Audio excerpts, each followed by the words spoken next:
कह दिया है, पब्लिक इतनी बेवकूफ है, हैं? तो जो पे कहोगे कह देगी। पॉइंट यहाँ पे देखिए, दंपति चतुर्थी नामक ग्रंथ में 4 प्रधान जातियों के नाम पर 4 प्रधान पर्वों की जातियां घोषित करते हुए कहा गया है। श्रावणी उपाकर्म ब्राह्मण पर्व। देखिए श्रावणी उपाकर्म, अब ये बताइए श्रावणी, श्रावणी क्या होता है? समन होता है ना, जो श्रवण कल्चर हम कहते हैं। तो वो उपाकर्म ब्राह्मण, ब्राह्मण पर्व हो गया। अरे समण है तो समण का पर्व होगा ना। विजयदशमी क्षत्रिय का, बताइए विजयदशमी जो है ये क्षत्रियों का पर्व हो गया विजयदशमी। और ये क्या बोल रहा है? दीपावली वैश्य का पर्व और होली शूद्र का पर्व। और सच्चाई ये है दोस्तों कि ये होली शूद्र का पर्व बता रहा है। ये क्या कह रहा है? होली शूद्र का पर्व। अब आप सोच लीजिए इसी से कि जो औरतें जो स्तूपों पे दीपक जलाती थीं और बाहर फेंक कर आती थीं, वो वास्तव में कहा जा रहा है कि ये लोग सम्यक कल्चर के लोग थे, ये बौद्ध मार्गी लोग थे, ब्राह्मणों के कतई नहीं थे। तभी तो वो मांस परोस रहे हैं ना आगंतुकों को। और 11वीं सदी में चूंकि बौद्ध मार्ग की जगह पे ब्राह्मणवादी हावी हो रहा है, तो लिख रहा है ब्राह्मणों के लिए घी और अन्य चीजें अलग से दी जा रही हैं।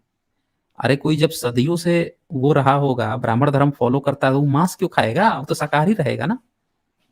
तो ये चीजें हम लोगों को समझनी होगी दोस्तों। एक चीज और, ये कतई पुराना नहीं हो सकता है, क्योंकि अलबरूनी के समय में ये विजयादशमी की जिक्र ही नहीं है।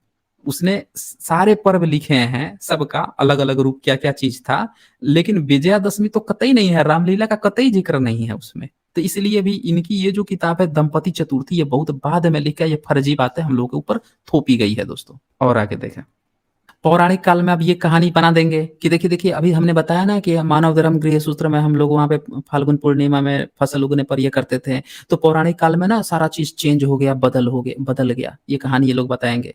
फिर आगे देखिए अब क्या ये कहानी बताएंगे, फिर कहेंगे कि अब देखिए भविष्य पुराण में। अब भविष्य पुराण कितना पुराना है दोस्तों, आपको आइडिया है? भविष्य पुराण में महारानी विक्टोरिया के राज्याभिषेक का जिक्र है, अंग्रेजों की बात चल रही है उसमें भविष्य पुराण में। तो वो सोच लीजिए कब लिखा गया है भविष्य पुराण।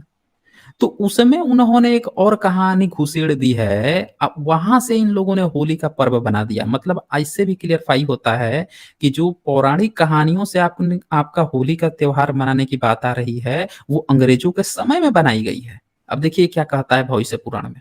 युधिष्ठिर कह रहा है, हे कृष्णा, हर गांव और शहर में फाल्गुन की पूर्णिमा के दिन उत्सव क्यों होता है?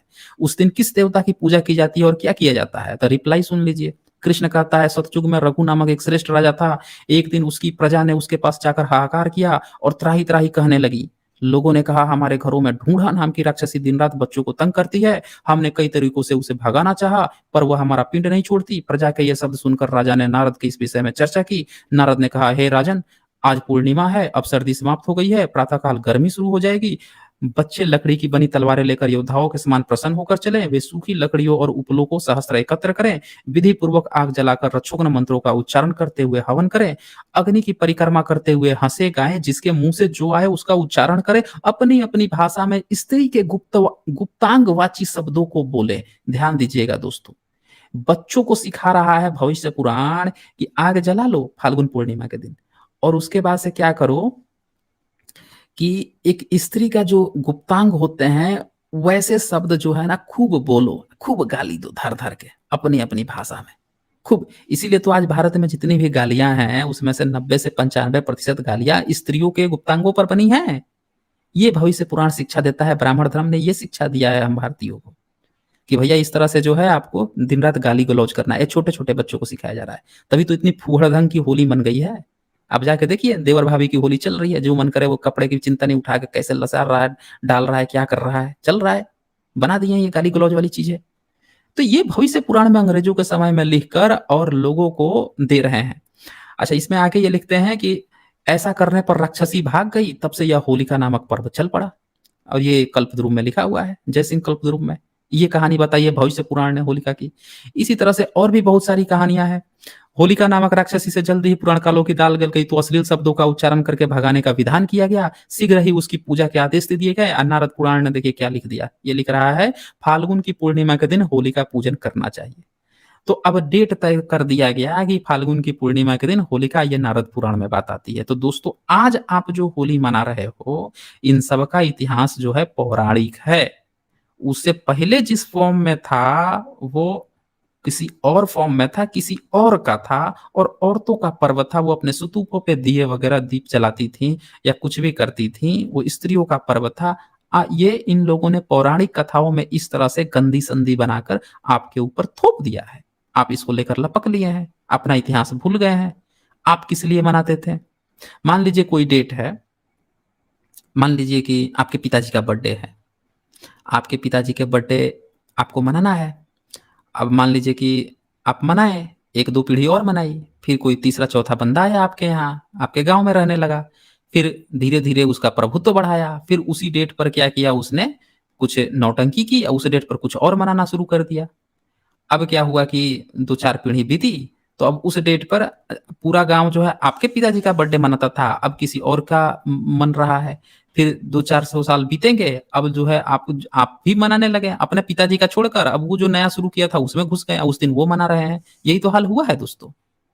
डेट आपका है, सभ्यता आपका है, जमीन आपकी है, देश आपका है, अब मना किसी और का रहे हैं। आप अपनी सभ्यता कल्चर भूल गए हैं। तो दोस्तों यही समझना है। ये देखिए, ये नारद फारद पुराण, ये नारद पुराण डिसाइड कर रहा है कि फाल्गुन की पूर्णिमा के दिन होली का पूजन करना चाहिए। इसका मतलब कि किसी और दिन होली का पूजन होता था क्या? ये डिसाइड कर रहा है इस दिन करना चाहिए, ये डेट बता रहा है। ये बाद में इन लोगों ने कब जाया है।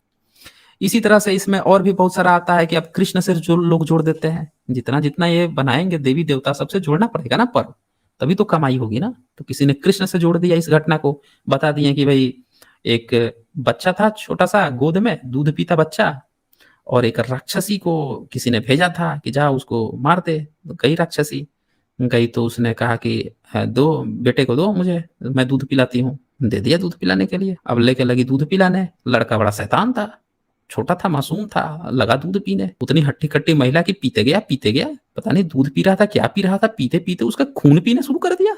औरत की हालत खराब हो गई उसकी। अब लगी भागने, वो छोड़ ही नहीं रहा है, दूध पिए जा रहा है पिए जा रहा है, पूरा खींच के उसका खून तक पी गया। वो बेचारी मर गई। मर गई तो उसको जला दिए सब। ये कहानियां बताई गई हम लोगों को।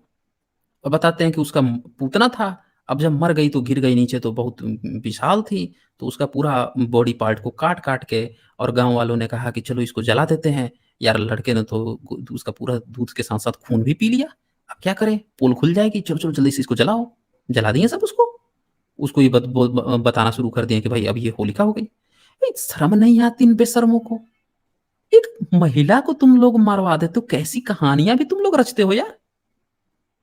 दोस्तों इसीलिए मैं कहता हूँ कि भारत की जो परंपराएं हैं, एक मैं जब पढ़ता हूँ, चैनियों की कहानी पढ़ता हूँ, बौद्धों की कहानी पढ़ता हूँ, समण परंपराओं की कहानी पढ़ता हूँ, तो उसमें मुझे इतनी वाहियात चीजें नहीं देखने को मिलती हैं कि मतलब किसी किसी को मार दो, काट दो, किसी के साथ अन्याय कर दो, खुशियां मनाओ।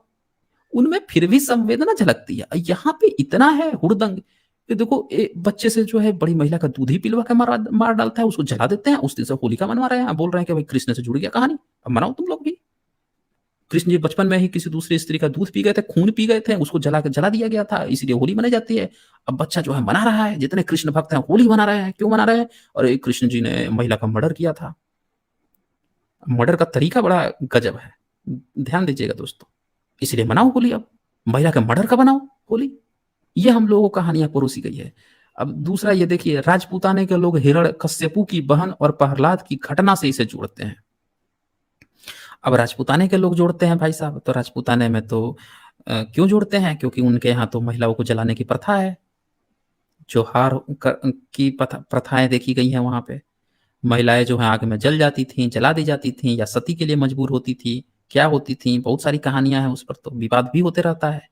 तो वहां के लोगों ने यह मान लिया है कि जो हिरण्यकश्यपु था, उसका जो हिरण्यकश्यपु की एक बहन थी होलिका, और उसका एक बेटा था हिरण्यकश्यपु का जिसका नाम प्रहलाद था, और हिरण्यकश्यपु दानव था, दैत्य था। तो उसका एक भाई भी था, हिरण्यकश्यपु का एक भाई भी था, उसका नाम था हिरण्याक्ष।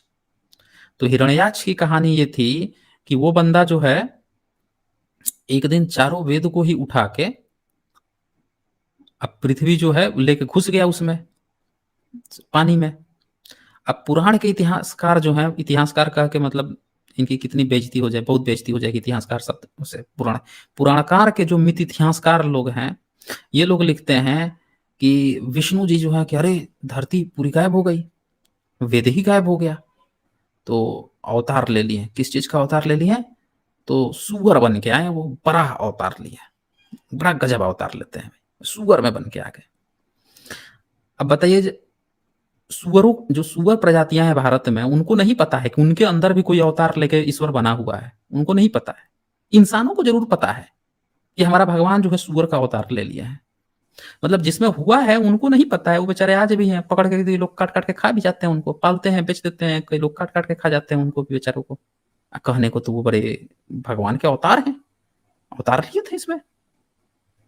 भाई जैसे बंदर का होता है, हनुमान जी अवतार लिए हैं बंदर में। हनुमान जी, किसी बंदर को देखते हैं कुछ लोग प्रणाम करने लगते तुरंत, अरे हनुमान जी क्या है? अरे भैया, तो हनुमान को आप मार के नहीं खाते हो तो सुअर मार के क्यों खा जाते हो जब तुम्हारे देवी देवता है तो? सुअर तक को भी नहीं छोड़ते ये लोग। तो अब वो बंदा क्या करता है कि सुअर बन के जाता है, पानी में घुसता है, हिरण्याक्ष को मार देता है, मार के जो है नीचे से वेद और इनका जो पृथ्वी है उसको अपने सूंड के ऊपर टांग के लेके आता है। मतलब इतिहासकारों का विज्ञान देखिए, हमारे जो एंशियंट जो ऋषि मुनि लोग थे इनका विज्ञान देखिए। अब एंशियंट तो नहीं थे, मुगल कालीन लोग थे ये। इनका विज्ञान इतना तगड़ा था, इतना ज्ञान विज्ञान इन लोगों के अंदर था कि ये बता रहे हैं कि पृथ्वी को पानी में लेकर घुस गया। अब बताइए, पानी पानी के ऊपर रहता है क्या पृथ्वी? या पृथ्वी है पानी कहाँ पे कि जहां से धरती को उठा के लेकर चला गया? अब ग्रेविटी नाम की चीज होती है, सोलर सिस्टम होता है, सोलर सिस्टम के अंदर तुम जो है पृथ्वी को थोड़ा सा भी हिला डुला दोगे, पता नहीं कितना चेंज आ जाएगा वो जो रोटेशन है उसमें। अब वो अपने सूंड पर रख लिया। कितना बड़ा इंसान था वो, अब वेद भी ले रहा है? तो ऐसी ऐसी कहानियां बेवकूफों की तरह हम लोगों को पकड़ा दी गई, और वो बंदा जो है फिर स्थापित कर दिया, लाके पृथ्वी के ऊपर रख दिया है उसको, पृथ्वी को। ये ज्ञान बगान बताते हैं कि पृथ्वी गोल है। एक बंदा तो क्या किया, एक फोटो दिखा रहा है। वो फोटो था जिसमें एक लड़की को, बौद्धों की शिल्प कला है, ईरान की है, मध्य प्रदेश की। वहां पे क्या होता है कि एक वराह की तरह बनाया गया है और वो बुद्ध की मूर्ति है नीचे, और अपने सूंड पर जो है एक औरत को बैठाए हुए है। तो और उसके जो सूंड है ना उसके ऊपर भी एक छोटा सा गोल सा है। तो बोल रहा है कि जो छोटा सा गोल सा जो है वो पृथ्वी है, और इसीलिए हम 7th सेंचुरी में भी हमारे वराह अवतार थे और हिंदुइज्म था। ये जो बता रहा था घटना, उसका नाम है गेट सेट। ये सोचिए, ये बंदे जो है साइंस पढ़ा रहे हैं पूरे भारतवासियों को। ये बंदे साइंटिफिक टेम्परामेंट पढ़ा रहे हैं, वो बंदा ये फोटो दिखा के बता रहा है इसीलिए बड़ा अवतार था, इसीलिए हिंदुइज्म था। अरे ढपोर संघ, कभी ध्यान से देख लेता उस फोटो को जो ईरान का है, उसमें वो जो औरत को सूंड पे बैठाए हुए बगल में उसका जो स्तन है वो भी उस जो पृथ्वी तू दिखा रहा है ना उससे ज्यादा बड़ा था उसमें, बगल में ही। कंपेयर कर रहा है तो सही से कंपेयर तो कर लेता। तो ऐसे मूर्ख लोग जो हैं ये आपको वीडियो बना के दिखाते हैं और लोग आ जाते हैं बताने के लिए, अरे सर उसको डिबंक कीजिए, वो बताइए, कह रहा है कि जो हमारे पुराणों में लिखा है वो 7th सेंचुरी में बना हुआ है, इसका मतलब कि 7th सेंचुरी तक भी हमारा हिंदुइज्म था, पुराण था। कर दूंगा, बना दूंगा स्पेशल कोई वीडियो डिबंक करने के लिए। तो वो जो दिखाया जा रहा है वराह का, हिरण्याक्ष का, उसका ही भाई है ये हिरण्यकश्यपु। और ये हिरण्यकश्यपु जो है दैत्य है। अब जब आप विष्णु पुराण पढ़िएगा तो वहां पे घटना बहुत ज्यादा नहीं मिलती है इनके बारे में जिक्र, बस इतना मिलता है कि इसका बेटा प्रहलाद था, उसको ये सब मारते काटते पीटते थे कि बेटा तू विष्णु की पूजा मत कर, ये कर मत वो कर। तो वो क्या करता है कि लास्ट में जो एक जो कथानक है वो कहता है कि फिर बाप सुधर जाता है। अब बेटा जो है उसके बेटा को अपने मानने लगता है, बाद में नरसिंह अवतार लेके उसके पिता को हत्या कर देता है। हत्या कर देता है तब फिर से ये दैत्यों का राजा बन जाता है। वहां पे दूसरी कहानी लिखी हुई है, ये कहानी इसमें नहीं लिखी हुई है। वो दूसरा पुराण पढ़िएगा, वहां पे कहानी आएगी। क्या आएगी कि होलिका अपनी बहन को बुलाता है और उसको बुलाकर कहता है कि वो कहती है कि मैं इसको लेकर बैठूंगी आगे, मैं जलूंगी। निंजा तकनीक देखिए ब्राह्मणों का, मतलब एक बच्चे को जलाना है तो उसको आगे में नहीं बैठा सकते, उसकी बुआ को बुलाया जा रहा है, कहा जा रहा है कि तू गोद में लेकर बैठ जा, और उसको वो मिला हुआ है आशीर्वाद कि भाई तू जलेगी नहीं। वो बैठ जाती है, तो वो जल जाती है, वो नहीं जलता है। तो अब क्या है ना कि हमारे लोग जो हैं उन लोगों को तो इतिहास और मितिहास में फर्क समझ में नहीं आता है, तो बहुत सारे लोगों ने इस चीज को पकड़ लिया ब्राह्मणों का। अब पकड़ना जरूरी भी था, इसलिए पकड़ना जरूरी था कि भैया तू डाल डाल तो हम पात पात, जो कहानी बनाएगा उसी में पटक पटक के मारेंगे तुझको, ठीक है ना। तो लोगों ने भी पकड़ लिया धर के उस कहानी को। अच्छा बेटा औरत को जलाएगा, ये कहानी में बता रहा है। इनने भी कहानी अपनी शुरू कर दी, ये औरत को जला दिया हमारे जो ये। और ये चूंकि राजपूताने की घटना है तो पक्का इसने कहीं ना कहीं, ये लोग मानते हैं तो पक्का इन लोगों ने कहीं ना कहीं किसी औरत को पकड़ के उसके साथ या तो कुछ गलत किया होगा, रेप किया होगा, ये किया होगा, फिर जला दिए होंगे। किसी को पता ना चले, और एक नई कहानी जोड़ दिए होंगे। ये भी खूब मार्केट में चल रहा है। तो एक क्रिया के प्रति प्रतिक्रिया की कहानी है दोस्तों। मेरा कोई ओपिनियन पूछे तो मैं तो आर्कियोलॉजिकल एविडेंस खोजूंगा, मैं उसमें कोई सबूत खोजूंगा, मैं कोई ट्रेवलर्स का सबूत खोजूंगा, मैं कुछ ना कुछ ऑथेंटिक सबूत खोजूंगा जो मुझे नहीं मिलता है। लेकिन इनकी जो कहानी है उसका काट इन लोगों ने बहुत सही जवाब दिया है कि तू जो कहानी पकड़ाएगा उसका ठीक हम सही जवाब देंगे। ये चीज यहाँ पे हुई है। तो इसके बाद से ये जो घटना आती है, इसके बाद से अब क्या है कि महाराष्ट्र और कोंकण पट्टी के लोग भविष्य पुराण के मुताबिक, अब देख लीजिए महाराष्ट्र और कोंकण पट्टी के लोग भविष्य पुराण कब लिखा गया? अंग्रेजों के समय में। तो अंग्रेजों के समय में महाराष्ट्र और कोंकण पट्टी के लोगों को ढूंढा राक्षसी वाली बात पकड़ा दिया गया। मतलब कि साफ साफ पता चलता है कि महाराष्ट्र और कोंकण पट्टी के लोग हैं अंग्रेजों के समय में जाने हैं कि भैया होली नाम का कोई पर्व होता है। अच्छा, एक प्रश्न मेरे पर आया था, बहुत सारे लोग पूछ रहे थे कि सर साउथ में क्यों नहीं मनाया जाता है होली? तो दोस्तों इसका सबसे सटीक जवाब यही है कि जब हैंसोंग भारत में आए थे और ट्रेवलिंग कर रहे थे तो उन्होंने कहा कि बुद्धा का जो जन्म डेट है जो हम लोग मनाते हैं उसके ठीक 6 महीना बाद जो है साउथ वाले मनाते हैं। वो कैलेंडर का अंतर है दोस्तों। बैसाख जो पूर्णिमा होती है तो वो 6 महीना बाद उधर कर देते हैं ना, कार्तिक पूर्णिमा कर देते हैं साउथ में। एक बार चेक कर लीजिएगा, पूरा ऑर्डर चेक कर लीजिएगा, तो ठीक 6 महीना बाद कर देते हैं, तो उल्टा मनाते हैं। और वो सर्वस्तिवादी लोग थे, तो सर्वस्तिवादी लोग बाकी लोगों से ठीक 6 महीना उल्टा मनाते थे। तो इसीलिए आप देखेंगे कि आज जितना भी त्योहार ब्राह्मणिकल सिस्टम में मनाया जा रहा है, हर त्योहार जो है 2-2 बार मनाया जा रहा है। छठ भी 2 बार मनाते हैं, इनका चैत में भी आ जाएगा और उधर जाड़े में भी आ जाएगा। इधर गर्मी के शुरुआत में आएगा और उधर जाड़े के शुरुआत में आ जाएगा। फिर इसी तरह से जितना रामनवमी इधर भी आ जाएगा इनका, अभी रामनवमी आ जाएगी, और फिर जो है उधर सॉरी, और फिर जो है इनकी रामनवमी उधर आ जाएगी, अभी जो नवरात्र आएगा उसमें आ जाएगी, उसको भी जोड़ लेंगे ये। तो हमेशा ये लोग 2-2 चीज मना रहे हैं। इसका कारण ये है कि जो सर्वस्तिवादी थे वो जो बौद्धों का जो एक्चुअल कैलेंडर था उसके ठीक 6 महीना बाद से मनाते थे। तो बौद्धों का कैलेंडर चूंकि ब्राह्मणों ने आज पकड़ के रखा हुआ है, इनका तो अपना कोई कैलेंडर नहीं है, तो ये भी हर चीज को 2-2 बार मनाना शुरू कर दिया है। अच्छा, इसके बाद से इसमें आता है कि वैष्णव लोग कृष्ण के साथ इसका संबंध जोड़ते हैं। ब्रह्म पुराण में कहा गया है फाल्गुन की पूर्णिमा के दिन हिंडोले में झूलते हुए कृष्ण का दर्शन करने से व्यक्ति को निसंदेह स्वर्ग हो जाता है। ये फर्जी फर्जी कहानियां इसी तरह से जोड़ते चले गए हैं ये लोग। तो दोस्तों ये थी पूरी कहानी जो मैंने आप लोगों को दिखाया कि ये तरह तरह की चीजें जो हैं कहानियां हम लोगों को जोड़कर परोसी गई हैं। लेकिन दोस्तों सच्चाई यही है कि होली जो है ना, इसका अपना कोई इतिहास नहीं है। हम लोगों को पढ़ने से रोक दिया गया था, हमारे पूर्वजों पर इतनी दरिंदगी की गई, हमारे पूर्वजों को हक नहीं था ना पढ़ने का। कान में शीशा पिघला के डाल देते थे इनके, वेद सुन लो तो ये हमें त्योहार मना देते थे। अपने सामने ये खुश होने देख सकते थे ये। आपको क्या लगता है ये कभी हम लोग खुशियां देखते हैं? वहां पे कुछ ना देखते हैं ये लोग। ये तो इनको तो वेद सुन लेने पर, पढ़ लेने पर, जीभ काटने और ये करने का अधिकार। ये पानी तक नहीं पीने देते थे। जिन जिन तालाबों में सड़ा हुआ मरा हुआ पशु पंछी उसमें पड़ा रहता था वो तक पानी पीता था, उस तालाब से ये पानी खुद पीते थे और दूसरों को नहीं पीने देते थे। ये त्योहार मना देते थे। तो कोई भी त्योहार दोस्तों गलत फहमी मत पालिए, कोई भी त्योहार जो आज ये मना रहे हैं वो हमारा नहीं है। हमारा अगर जो त्योहार है तो घुसिए सन 9th और 10th सेंचुरी से पहले, इतिहास खोजिए वहां पे किस रूप में मनाया जाता है, वो आपका त्योहार हो सकता है। सम्यक समण कल्चर का जो त्योहार है वो आपका हो सकता है पिछले 1000 ईयर्स में, जब मुस्लिम शासन काल था, अंग्रेजों का शासन काल था, और इस बीच में जिसने खिचड़ी पकाई है, तरह तरह की किताबें लिखी है, और उसने उसी बीच में आपको एक फर्जी काल्पनिक चीजें पकड़ाकर अपनी जो कहानी जिसको ये इतिहास कहता है पकड़ाया है, वो आपका इतिहास कतई नहीं है दोस्तों।